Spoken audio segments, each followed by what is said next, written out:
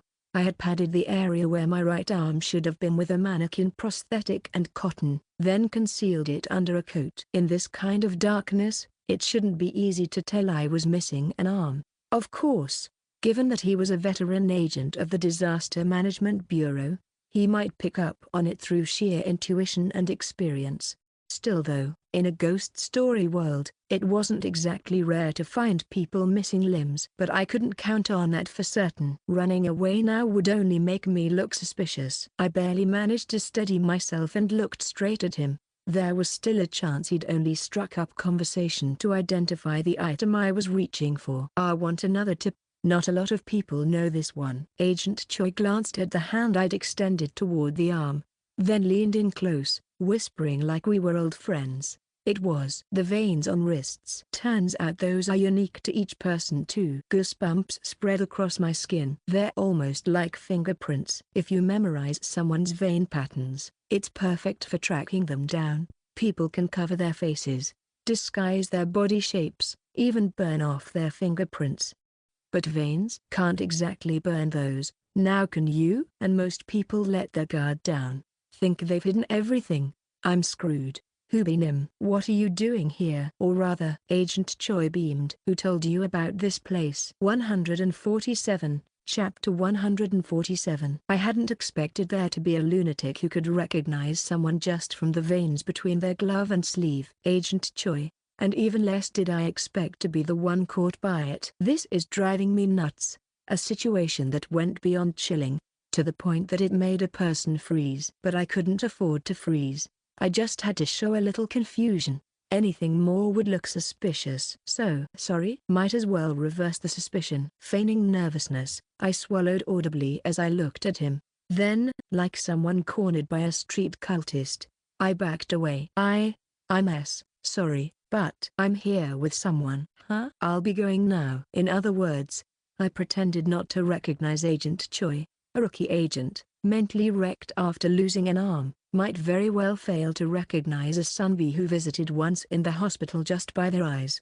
Especially if that rookie had mustered their last bit of courage to step into a terrifying place like this ghost story realm. This way, he might get flustered too and start explaining things. Alrighty. Take care, see ya at work. Wow, fuck, no way out of this. In the end, I opened my mouth, as if I was speaking out of vague uncertainty upon hearing the word work. Are you there, the superior I met at the hospital?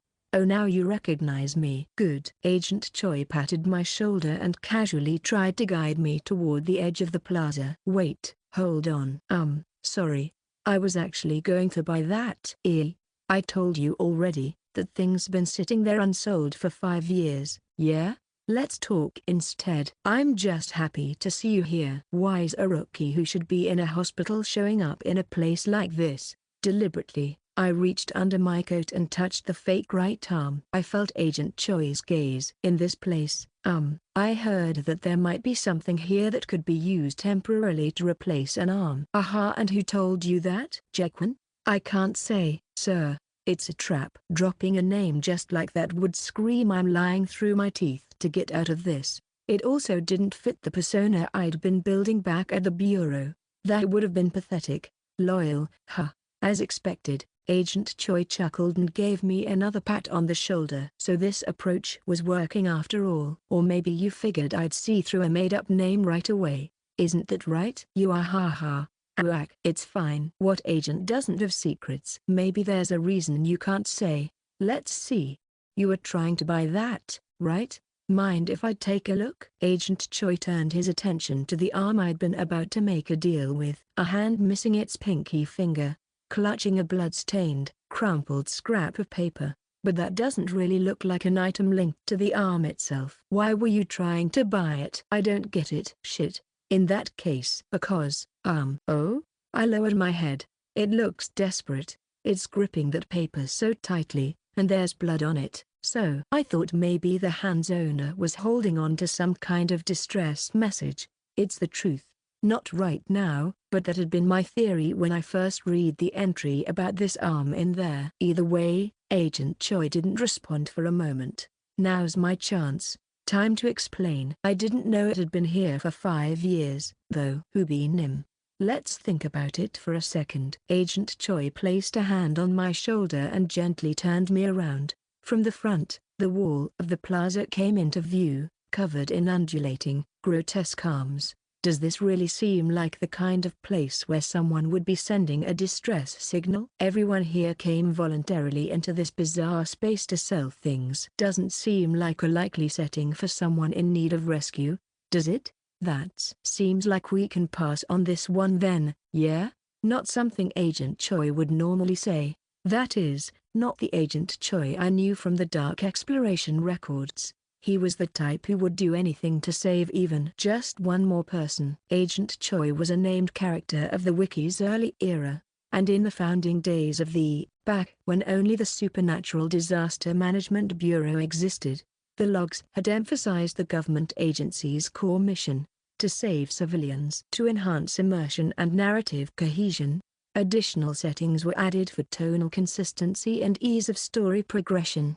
The Supernatural Disaster Management Bureau prioritizes the lives of its agents above all else during all operations. Moreover, they placed more weight on ending the ghost story itself than on rescuing civilians. Thus, occasional civilian casualties were an acceptable risk, but Agent Choi had been a named character before those world-building details were added.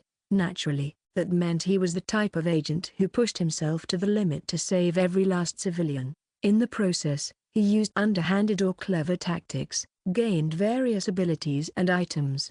But his essence had never changed, not until he was presumed dead after going missing during the Lucky Mart incident. As expected. Looks like I can go through with this. Still, I'd like to try, sir, ? I suddenly pulled out the item I had prepared and reached out toward the hand missing its pinky finger. That arm doesn't even do trades.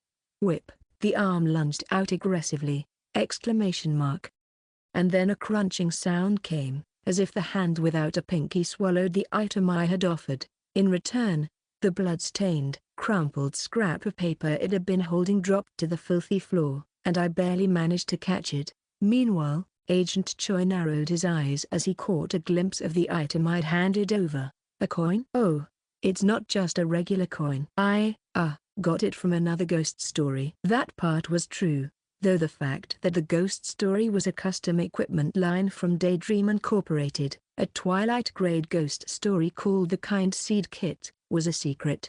Right, that coin was the first custom equipment I ever created at the field exploration team. The third hand, a coin-shaped item that could summon a phantom hand in midair. Given the nature of this arm, the required item was blatantly obvious. It had to be something from a ghost story originally developed, contained, and utilized in Daydream Incorporated's early days. It had to be this, but because Daydream Incorporated employees were essentially blacklisted from this marketplace, the trade had failed to go through for 5 years and had just been left there, untouched.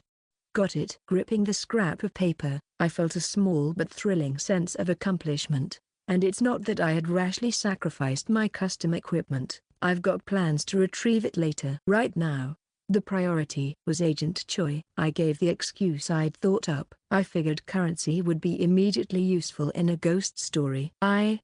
Just remembered what happened at the supermarket. For reference, the Lucky Mart's vouchers had vanished the moment I left the store, balance and all. That ghost story supermarket really was run by vicious scoundrels. Anyway, I thought that came off suitably rookie-like. It probably looked like I didn't realize different ghost stories use different currencies and just gave it a shot. And luckily, it worked. Time to stick with that meta.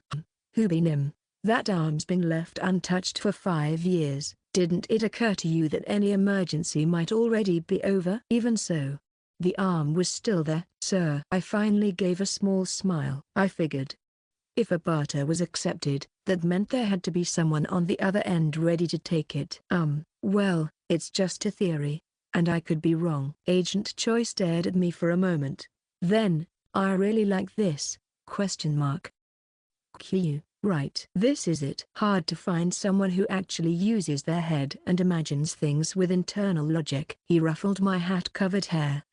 Then, lowering his voice so others wouldn't hear, he spoke quietly. As I thought. As you thought? You really should join our Black Tortoise Team 1. I apologize, sir.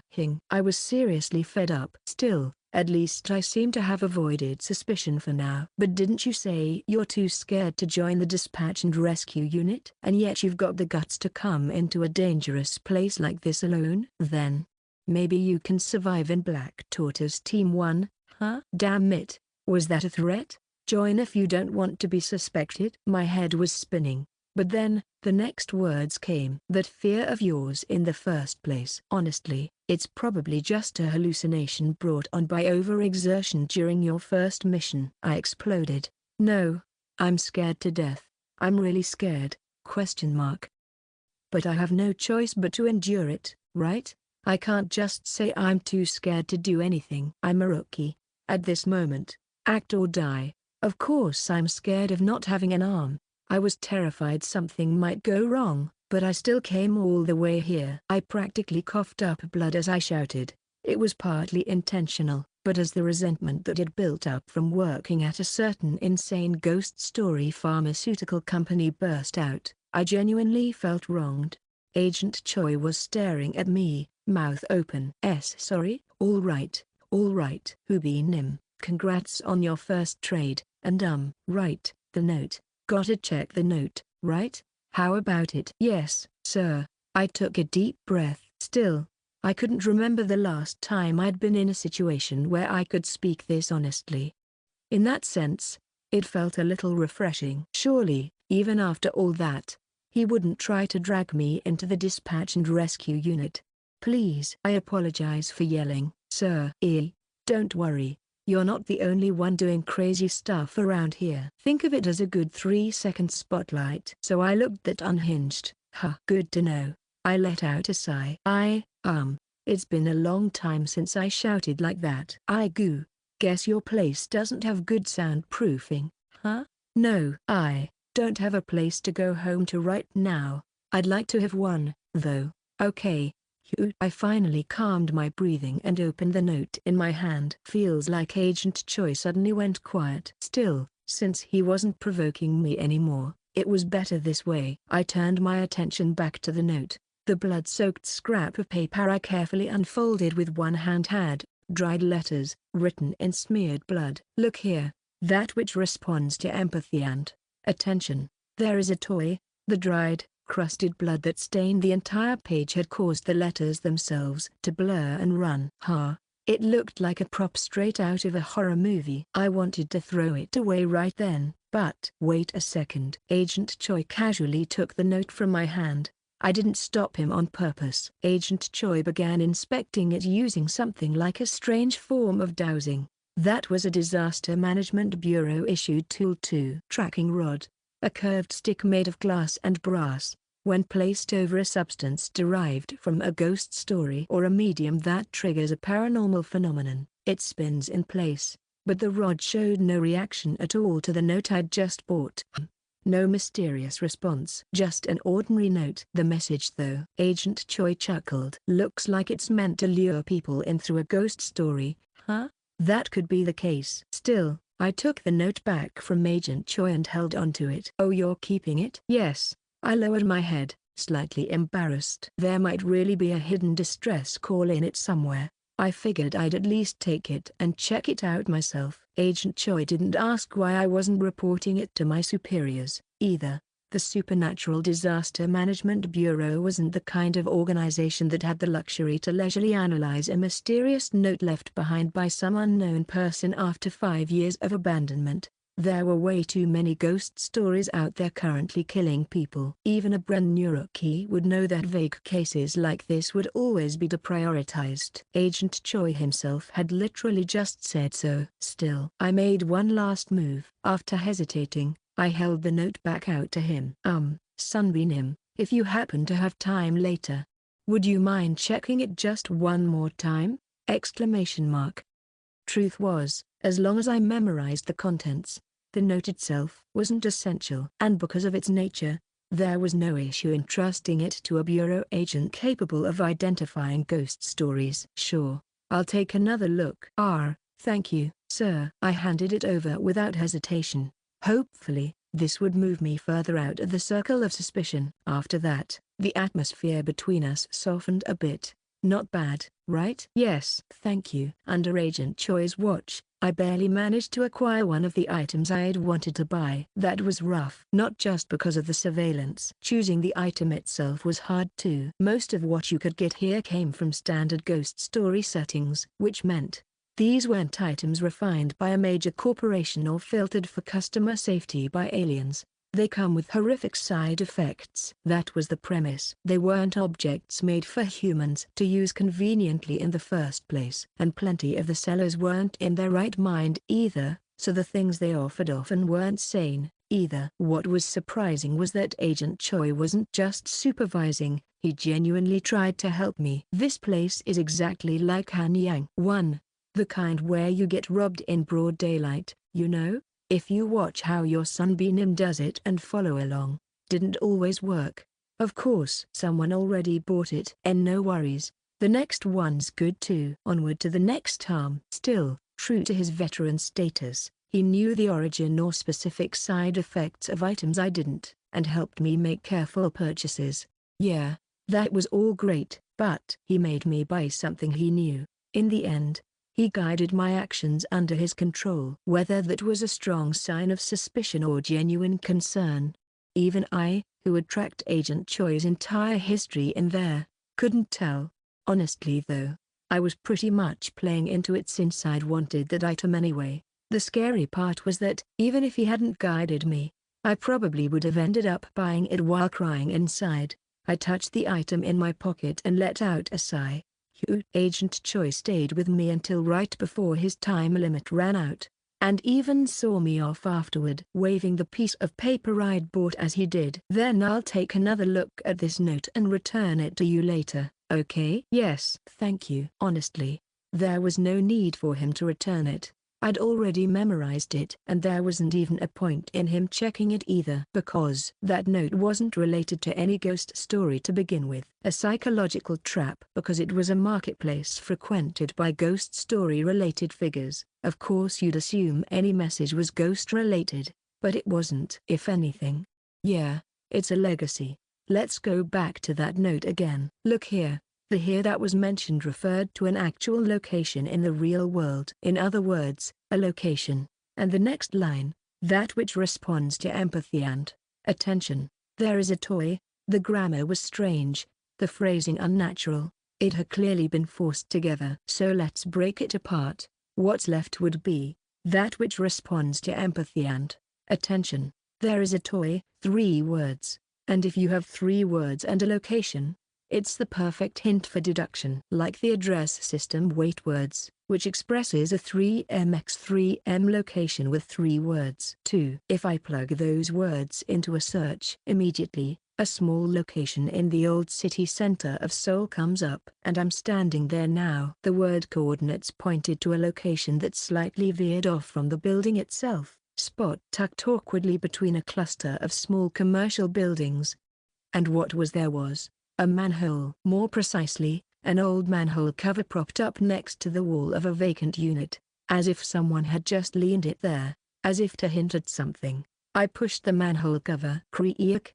Surprisingly, it moved more easily than expected, and behind it, a stairwell leading down to a semi-basement, a hidden place. Why did the hand without a pinky finger lead me here? And why did it only accept items from the early days of Daydream Incorporated as payment? It was simple. Because it was connected to Daydream Incorporated. I descended all the way down the stairs and looked up. Dream Incubation Room. Daydream Incorporated's Dream Essence Synthesizer, the prototype laboratory, built long ago, now stood revealed before my eyes. Note/S. 1. Han Yang, what Seoul was called during the Joseon period. 2. Wait words. Check out waitwords.com if you wanna see the location. 148. Chapter 148. Daydream Incorporated. A pharmaceutical company known for the improbable achievement of mass-producing potions with wish-granting properties. The raw materials consist of ghost stories. That was all they had to say when the company was first introduced. Because there were no detailed explanations, it sparked more imagination. The bizarre technology, the mystique, the cruelty, the blanks. All of it felt chilling. But as the wiki grew, so did the breadcrumbs. Backstreets started getting attached. Of course, even Daydream Incorporated couldn't have just fallen out of the sky with perfect, unknown pharmaceutical tech. Even if it seemed that way on the surface, digging deeper should allow you to deduce its origins and history. Because that's what made it exciting and fun.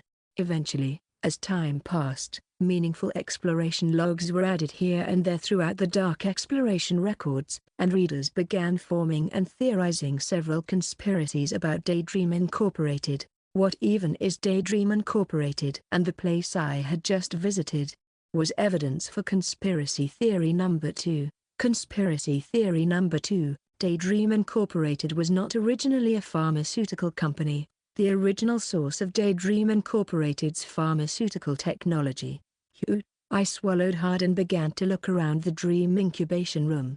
The dust-covered lab looked like a disused school science room, or a decrepit lab abandoned after the end of the world. Everything looked dead. Work tables and experimental equipment, beakers and cabinets filled with unidentified liquids, and a massive device at the center. The lights were off, and beneath an empty glass tube sat a button panel and keyboard. Was an old-style experimental machine straight out of the 2000s, Dream Incubator, and beside it was an experimental logbook. It was the same one mentioned in the exploration records. I opened the worn pages and began to read it. Every single page. All the clean handwriting that must have once filled the log had been deliberately and thoroughly obliterated. Filth, blood, ink, and pencil markings covered every surface, drenched in cramped scribbles of madness and screams. I dropped the logbook like I was throwing it away and gasped for breath. I thought I could handle it. I couldn't. You'd think that I would at least try to restore the text buried below, but I gave up right away. And it wasn't because this was some plot device like in the where information would be blocked purposefully to build suspense. It's just that I physically could not. It was simply unbearable. I remembered now. These were the responses provided by an employee who, by sheer accident, succeeded in conducting trades in the Faceless Market, an underground exchange located within a manhole, without disclosing his employment status. During the company's internal interrogation, Assistant Manager: Yes, I was the one who discovered it. The machine looked old, but it still seemed to function properly. There also seemed to have been classified documents on Dream Essence potions and a few certain darknesses. I was afraid it might fall into outsider hands, so I quickly. Pardon, Assistant Manager: You're saying that facility doesn't belong to our company? Wait. So it wasn't contaminated by darkness, but it's because the company. Wait. Why are you pointing that at M? That record ended with the company successfully cleaning up the anonymous employee. A chill crawled down my spine. Something ominous was hanging in the silence of the lab. I wanted to turn around and run out of there right away. No, time to move to the next step. Gritting my teeth, I looked behind the machine. There was a standard office desk with a data entry PC, and beneath the chair, something heavy had rolled onto the floor. A corpse. I already knew, but I still gasped. The body, as if it had just fallen from the desk, was dried up and lifeless like it had died long ago. which somehow made it even more disturbing. But I understood what had happened. Analysis results indicated that the body's motor functions had ceased 5 years prior. Given the circumstances, it is presumed that only vital signs were somehow sustained. It was the final researcher of this incubator, forcibly kept alive until the note at the faceless market was passed to someone else. The owner of the hand I had traded with, from the corpse's left hand, which was missing its pinky finger. I retrieved the custom equipment coin I'd paid with. Then, I carefully picked up the card key hanging around its neck. Researcher Yuku, scrawled in ruined ballpoint ink above the smudged-out name was a phrase. Can't let them find out. But I could still make out the first syllables of the name. Yuku. Something flashed through my mind reflexively, but I pushed it down, for now. If I searched this space further, I felt like I might uncover more of Daydream Incorporated's hidden backstory or origins. But who knows what might jump out. Even just the lab journal from earlier had given me a weird feeling. For now, I'll only touch what's already been verified. I returned to the central device labeled Dream Incubator. While there were no detailed operation logs in it had clearly stated, though it looks like an old prototype, it appears to be in proper working condition. All that remained was to piece together what was needed. First, I picked up the card key I had retrieved from the dead researcher. Then, feeling along the surface of the Dream Incubator, I found a slot located on the outer front panel. Here, maybe. I inserted the card key into the slot. Zing! Exclamation mark. The machine lit up with red and blue lights. A huge experimental device glowing as if it were the only living thing in this decrepit old lab. And then, the glass tube mounted at the top. Is something inside? There seemed to be some kind of round object set at the center of the glass chamber. That might be the core component. In any case, the Dream Incubator had successfully reactivated, along with a number displayed on a small panel next to the glass tube. Time for the next step. I opened a valve at the end of a small pipe connected to the side of the glass tube. Inside, there was an oddly shaped recess. This is it. I reached into my coat and pulled out the item I had prepared, something I'd held onto ever since pulling it from a merch box, never able to use it no matter the situation.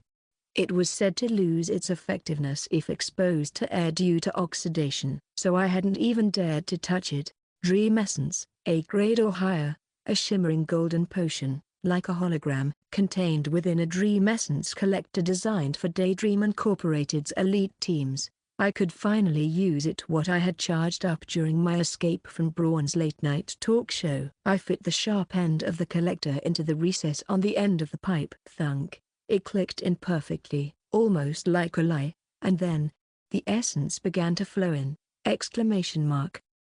The dazzling, prismatic fluid filled the pipe and began to pour into the transparent glass chamber. It was almost overwhelming to look at. Was it really that much? From what I remembered, it had only been stored in a palm-sized cylinder, yet somehow, it filled a quarter of the chamber with a soft swish. As the golden glow filled the glass, the object inside briefly revealed its silhouette. An egg? Something scarlet, the size of 5 chicken eggs. It seemed to pulse, and inside, a strange form flickered for a moment, but then it was completely submerged in the luminous liquid, vanishing from view, and then, 0000001, the number on the panel increased, accompanied by the hum of machinery.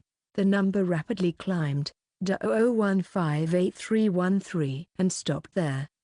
Success. I've charged the Dream Essence into the machine. The number, oddly reminiscent of welfare points, made me wonder, could Daydream Incorporated's entire point system have originated from this? Not that it mattered now. What mattered was that everything had gone exactly as I planned. All that was left was to use it. I turned my attention to the buttons below the panel. They were emojis. Out of the dozens available, only these few were properly lit. Maybe I don't have enough materials? Or maybe it was a limitation of the machine itself? I couldn't be sure. Either way, I thought carefully and clicked the one that seemed the safest and the most useful. The observant emoji with a silly face. The button lit up.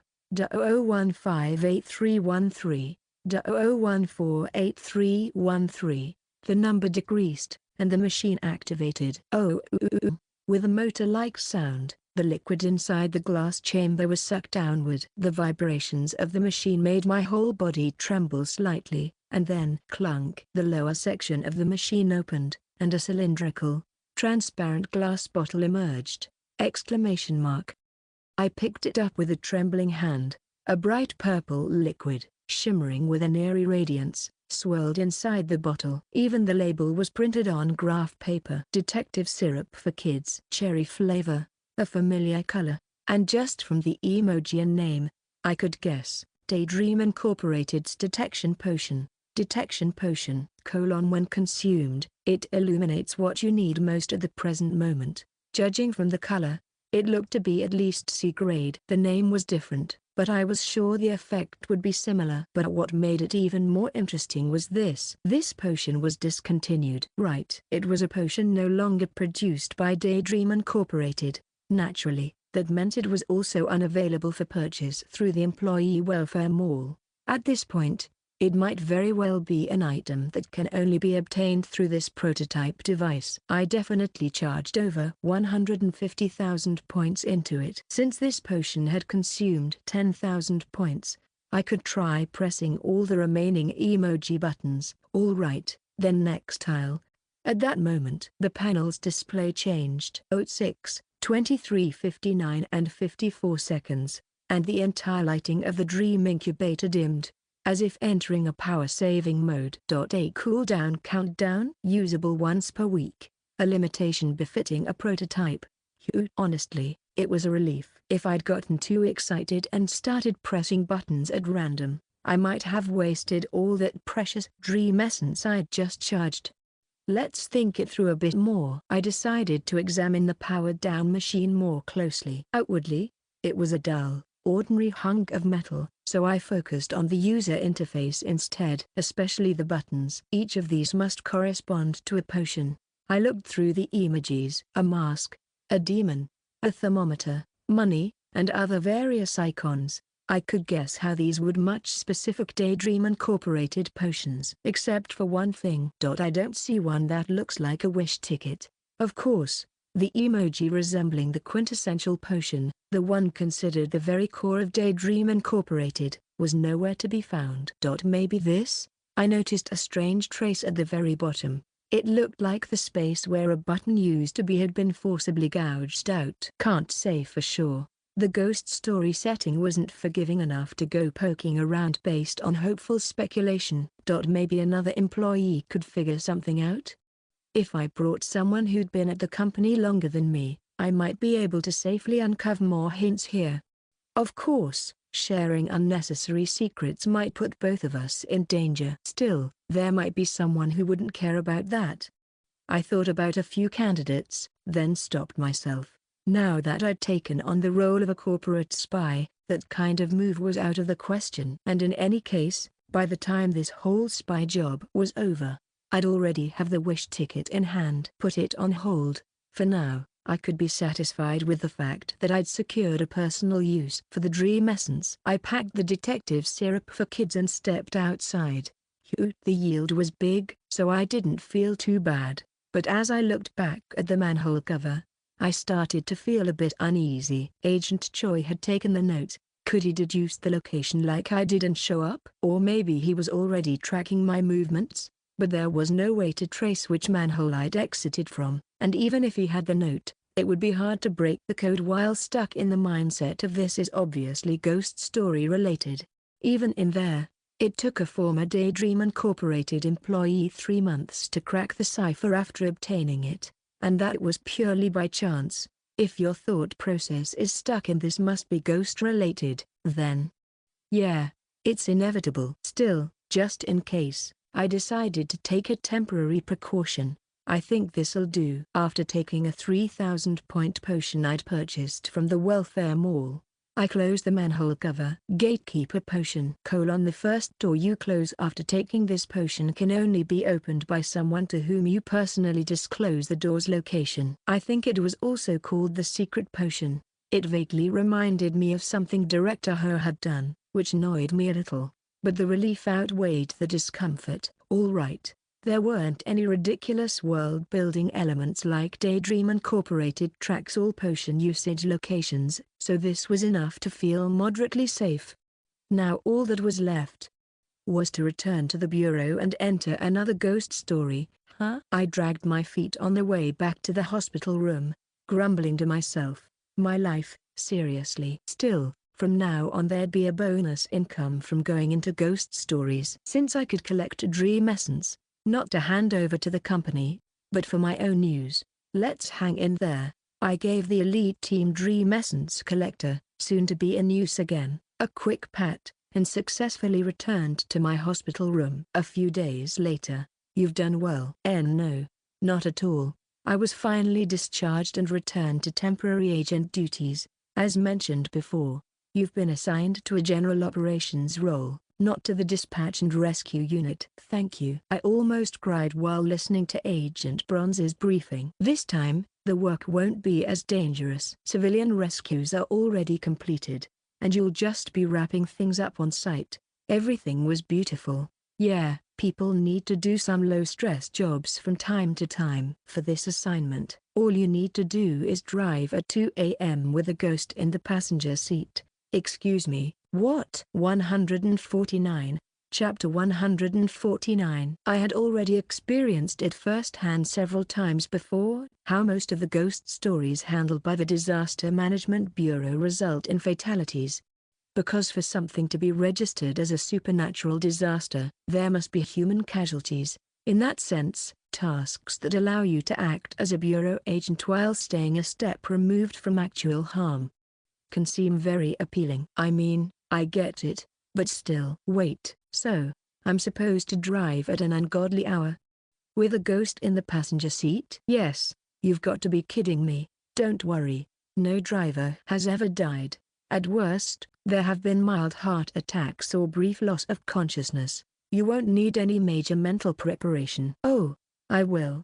Actually, I almost turned to stare at Agent Bronze in betrayal and disbelief, but managed to hold it in. Wait a second, if I blatantly say I'm scared right now, won't I just be told to quit? I already complained once to get out of the dispatch and rescue unit. If I do it again, Agent Bronze, who already seems a bit awkward around me, might just sigh in relief and encourage me to switch careers altogether.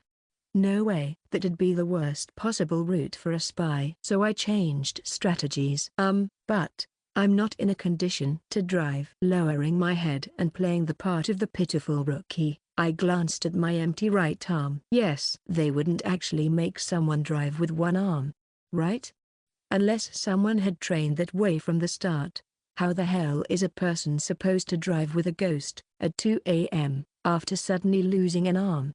This should naturally get me reassigned to something else, but that won't be an issue. Pardon me? Agent Bronze looked at me with a faint smile, the first I'd seen in days. It's time you receive treatment for your arm. Thinking about it now, it made perfect sense. The Bureau wasn't stupid enough to just throw someone with one arm behind the wheel. Before starting this task, it was only natural they'd do something about my missing right arm. Should I laugh or cry? Honestly, I kinda wanna cry. Thanks to that, though, I finally got to enter the main facilities of the Supernatural Disaster Management Bureau with Agent Bronze. I can't believe I'm actually getting to do this. This way. Yes, I followed Agent Bronze, not into the bustling city hall where civil servants were hard at work, but instead around the back, down the narrow alley between City Hall and the Soul Library. The shadows of both buildings made the path dim. As we walked past the unmanned library book return kiosk at the rear of the Soul Library. Here, a glass walkway connecting the two buildings stretched overhead. Stepping beneath that bridge, shining, the metal badge I wore gleamed and reflected faintly onto the narrow flower bed beneath the library window. And then, a door that had not been visible revealed itself! Exclamation mark.